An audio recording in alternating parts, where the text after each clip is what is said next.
much for clicking on this video.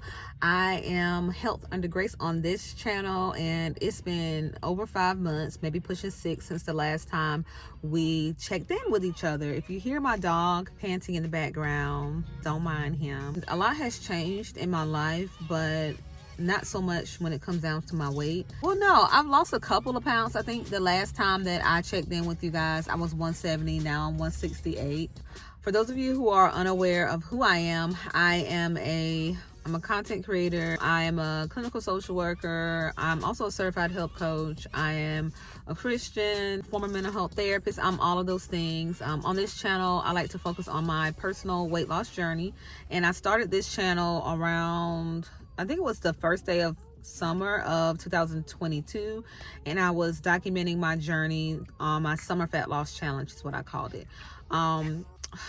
About a few weeks into the summer fat loss challenge, God called me to take a break off social media. So I took a break of social media for about a little over a month, and then I got back on social media and documented the last several weeks of my journey. So over that period, I lost 14 pounds naturally. And during that time, I was documenting what I was eating in MyFitnessPal. I was weightlifting. I was walking on the treadmill. I was doing my faith-based prayer walks and all of those things. A lot of times from what I've seen, whether it be people I talk to in real life or people I see online, is they'll use the excuse of, I have a lot going on. I can't really focus on weight loss right now. And I think when it comes down to it, you're never going to have a 100% stress-free life. You're never going to have a time where there's not something going on. You have to prioritize what you want if you want to lose weight. Now, it doesn't mean that you have to be 100% strict every single day or even every single week, because over the last several months, I've taken my time. I'm taking my time in general. I have an overall weight loss goal, but it's not realistic for me to set this extreme weight loss goal and think that I can maintain it. And I don't want to mess up my metabolic rate trying to do that either. A lot of people mess up how their body works because they go on these extreme weight loss journeys, lose a whole bunch of weight, and they can't keep up. They get comfortable and they can't keep up, and they gain all that weight back and some. And I don't want to be that person. I want to gain healthy habits based on what I have going on in my life, things that can be sustained regardless if I have a lot of stress going on or not. And that's what I've been doing. So I've had to look at the different triggers that cause me to be emotionally stressed, and I had to deal with them. One of the ways that I deal with triggers is through my faith. Those of you who know me from my faith-based channel, my hair channel, know that I am a devout Christian, and my whole life centers around God. Even the minute things that people think are not even that quote-unquote deep, I am very much so intentional about having God in my weight loss journey.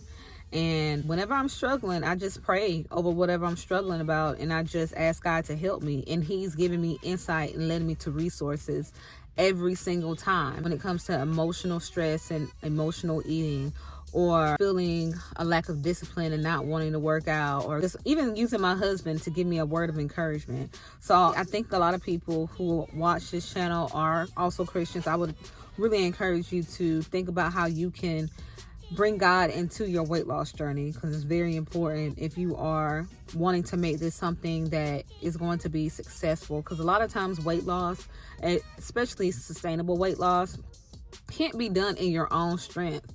It's going to take some real heart posture changes in order to get the weight off in a sustainable way and keep it off. And what better way of doing that than bringing God into your weight loss journey and asking Him to help you to have practical and spiritual ways that you can get through it. Also, He'll give you the patience to not focus on the number as much. At one point in my journey last year, I was really focused on, I want to lose this amount of weight by this time. But then I realized, every time I've lost weight in the past and I had that type of end date, I've ended up gaining it back. And I'm at a point now where I'm tired of going in a merry-go-round and gaining the weight back because of a life circumstance that I had a hard time dealing with, and I dealt with it through food. That's honestly, if I'm being real with you, stress and emotional eating have been the stronghold that I've dealt with as far as my fitness and wellness journey, and honestly just a lack of discipline around my exercise. And I've noticed that ever since I surrender my life to God, and I don't necessarily put myself out there as far as my fitness journey anymore, as far as putting out fitness selfies and showing my body off, and I don't get that external validation anymore. And that, if I'm being real, when I was in the world, that is what was pushing me to stay on track. So now that I'm in God, I don't have anything external to me outside of my husband, of course. His encouragement helps me, but I don't have like that quote unquote kudos to continue to push myself super hard in the gym, or make sure that my stomach is super flat, or that showing off my meals and stuff like that. I don't have that external validation because I don't feel led to share my journey in that way anymore. So allowing God to come in and really speak to me has been really helpful. So yeah, stay tuned.